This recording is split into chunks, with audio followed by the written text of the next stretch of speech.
it's probably the closest we'll ever get to a love song. No, it's a love song that kind of goes a bit... When did we first meet? We first met when we were 13 and... About 6 years ago. 10 years ago. And it's a status quo I've been going. How long? 20 years? We've been going 10 years. Anyway, when we first met each other, we both thought we were foreigners. Curt thought I was French, and I'd come over on a French exchange with a mate of his, and I thought he was an Indian. It was the turban I was wearing at the time that fooled you. Yeah, and basically we had the same sense of humour and we were the same height, so we kind of we got on. And I've been playing the guitar and writing songs since a wee lad, and Curt was a closet vocalist, and I heard him singing in his bedroom along to a record. Which will go unmentioned. And it sounded great. Not being able to do anything else, basically. He ran an entertainment agency with my mum. And we had all kinds of people around our house. We had, sounds stupid, but no, fire eaters, bodybuilders, and that kind of thing. We were so poor. No, never bought records. What I used to buy these books with song words in, and I used to sit in front of the top of the pops, singing along.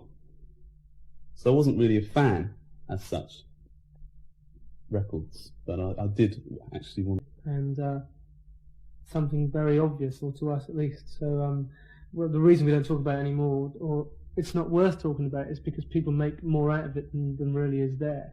And they think it's like a cult thing, and we believe in something where it's just something that's really personal. Yeah. So that's why it's not really worth explaining it anymore and stuff like that, because it's something that's us, that is personal. Save the Children was the first thing that we did together under the name Tears for Fears. We did it in a studio in Bath with David Lord, and it was our first encounter with synthesizers, and that really sort of put us on the road to what we were. Vegetarian disco one night, which is the only club in Bath, and we got approached by this guy who said, would you like to come and record at my 8-track studio for free? That was a fantastic offer, as we had absolutely no other means of recording at the time. So we took him up on it. I remember each week ringing up and finding out what number it was that week, and number 3, and it stayed number 3, and then we'd all presumed it had gone down. I remember the day I rang again and came into the kitchen and said it's still number 3, and everyone was shocked. But it was good fun recording, and but it was a strange time, just suddenly out of nowhere going that. It took a long time to record The Hurting, because at the time we were very precious. It was our life's work and our life's ambition just to do that. A real perfectionist at the time. I mean, not us alone, but Chris and Ross as well. And so we worked for that kind of perfection. For feeling emotions more than that perfection. So it's sort of a natural progression. Probably our best press in the world is in the United States, because I think they bother a bit more to find out exactly what you're trying to say,